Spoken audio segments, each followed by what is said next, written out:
Exercise 14.1 का question number 4 है। Question में हमसे बोला गया है 30 women were examined in a hospital by a doctor and the number of heart beats per minute were recorded and summarized as follows. Find the mean heart beats per minute for these women choosing a suitable method.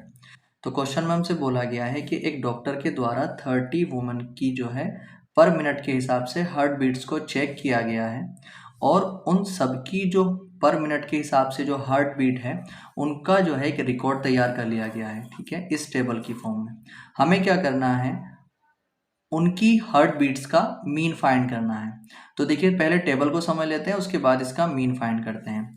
देखिए जो table है उसमें जो पहला column है वो है number of heart beats per minute, दूसरा है नंबर ऑफ वुमेन्स, यानी कि 2 वुमेन ऐसी हैं जिनकी हार्ट बीट्स पर मिनट के हिसाब से 65 टू 68 है। 4 वुमेन ऐसी हैं जिनकी हार्ट बीट 68 से लेकर के 71 है। 3 वुमेन्स ऐसी हैं जिनकी हार्ट बीट पर मिनट में 71 से 74 है। इस तरीके से डाटा तैयार कर लिया गया है। अब हमें इसका मीन निकालना है। अब देखिए जब इसका मीन हम फाइंड करेंगे तो जो पहला कॉलम था उसको हमने क्लास इंटरवल में लिख लिया है, दूसरा जो था उसे फ्रीक्वेंसी में लिखे यानी कि एफआई में लिखेंगे, तीसरा जो एक्सआई है यानी कि मिड वैल्यू होती है उसको अब हम निकालेंगे।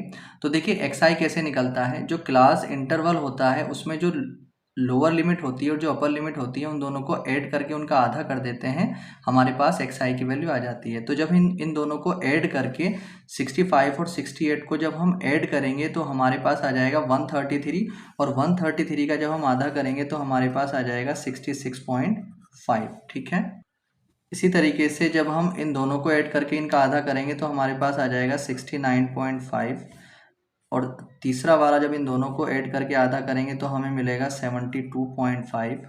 इसी तरीके से जो इन दोनों को ऐड करके आधा करेंगे तो हमें मिल जाएगा 75.5। ठीक है, और फिर 78.5, 3 का डिफरेंस चल रहा है यहाँ पर 38.5 और उसके बाद 81.5 और उसके बाद हमें मिल जाएगा 84.5। ठीक है, अब हम यहाँ पर क्या करेंगे, देखिए अब हम UI निकालेंगे और UI निकालने के लिए हमें ज़रूरत पड़ती है XI की, A की और H की। ठीक, तो अब H कौन सा होता है, H कहाँ से आता है, जितना जितना XI वालों में डिफरेंस चल रहा होता है वो क्या होता है हमारा H।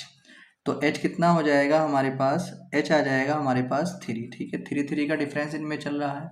उसके बाद अगर हम देखते हैं तो जो A होता है एज्यूम मीन, तो इसको हम लेट कर लेंगे, let A is equal to A जो हम लेट करते हैं वो जो XI की जो वैल्यूज़ होती हैं इन्हीं में से लेट करते हैं।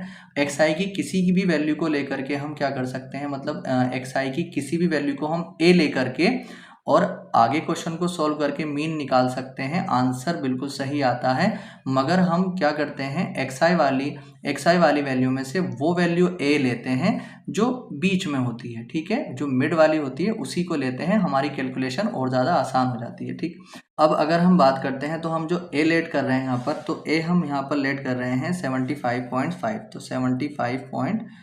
अब हम यहाँ पर क्या करेंगे, UI निकालेंगे और UI निकालने का formula XI minus A upon H होता है। तो इस लाइन के लिए XI ये होगा, तो 66.5 माइनस A हमने हमारे पास कितना था 75.5। ठीक है, जब हम 66.5 माइनस 75.5 करेंगे तो हमें यहाँ पर मिलेगा 9 और अपॉन में कितना था, H की वैल्यू 3 थी तो 9/3 यानी -9/3, तो हमें यहाँ पर मिलेगा -3। अब जब 69.5 रखेंगे यहाँ पर और -75.5 करेंगे तो हमें यहाँ पर मिलेगा -6, ऊपर और अपॉन में 3 था तो -6/3 कितना आ जाएगा -2।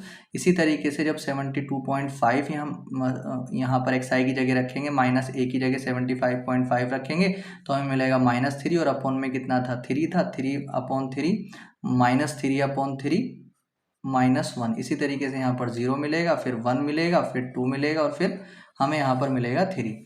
उसके बाद हमें यहाँ क्या चाहिए, FI UI चाहिए। तो FI UI कैसे आएगा, FI और UI वालों की मल्टीप्लाई करके 2 3 -6 आ जाएंगे, 4 2 -8 आ जाएंगे, 3 1 -3 आ जाएंगे, 8 की 0 से करेंगे 0 आ जाएगा, 7 की 1 से करेंगे 7 आ जाएगा, 4 की 2 से करेंगे तो 8 आ जाएगा, 2 की 3 से करेंगे तो हमारे पास आ जाएगा 6। ठीक है, अब हम यहाँ पर जो मीन निकालेंगे वो स्टेप डेविएशन मेथड से निकाल रहे हैं और स्टेप डेविएशन से जो मीन निकालने का फॉर्मूला होता है वो क्या होता है, A plus sigma FI you I upon sigma F आई और इनटू में एच। तो हमें ज़रूरत पड़ेगी एच की, एच हमारे पास है, ए की, ए हमारे पास है, सिग्मा एफ आई यू आई चाहिए और सिग्मा एफ आई चाहिए। ठीक है, तो सिग्मा एफ आई तो इन सबको ऐड करने पर आ जाएगा। ठीक है, और इन सबको जब हम ऐड करेंगे तो 30 वुमेन्स थी, तो यहाँ पर उन्हीं के नंबर्स दिए हुए होते हैं, तो इन सबको ऐड करके 30 आ जाएगा। ठीक है, आप एक बार इनको ऐड करके देख भी सकते हैं। उसके बाद सिग्मा एफ आई आ चुका है, सिग्मा एफ आई यू आई निकालेंगे और सिग्मा एफ आई यू आई कैसे आता है हमारे पास, इन सब को ऐड करके। तो यहाँ पर देखेंगे तो -3 सॉरी ये सिग्मा एफ आई और यू आई इनको ऐड करके आएगा। तो 8 और 6 माइनस के कितना आ जाएंगे 14 और माइनस के 3 माइनस के 17 हो जाएंगे। माइनस के हमारे पास 17 हो गए, तो 8 और 6 कितने हो जाएंगे 14, 14 और 7 21, तो -17 और प्लस के 21 तो कितने बचेंगे प्लस के 4 बच जाएंगे। ठीक है, तो अब हमारे पास सिग्मा एफ आई यू आई भी हमारे पास है, सारी चीज़ें हमारे पास है, अब हम मीन निकाल सकते हैं। तो ए हमारे पास कितना था 75.5 plus sigma F I U I कितना आया था 4 और अपॉन में सिग्मा एफ आई कितना था 30 और मल्टीप्लाई एच हमारे पास कितना था 3। तो 3 से ये 10 टाइम कट जाता है, तो यहाँ पर ये 75.5 और प्लस में हमारे पास ऊपर बचा 4 और अपॉन में बचा 10। तो यहाँ पर 75.5 को तो ऐसे रखेंगे, प्लस 10 से जब 4 को डिवाइड करेंगे तो 0.4 आ जाएगा, और जब हम इन दोनों को ऐड करेंगे तो हमारे पास आ जाएगा 75.9। ठीक है, ये उनका जो है उनकी हार्ट बीट्स का जो है मीन आ चुका है।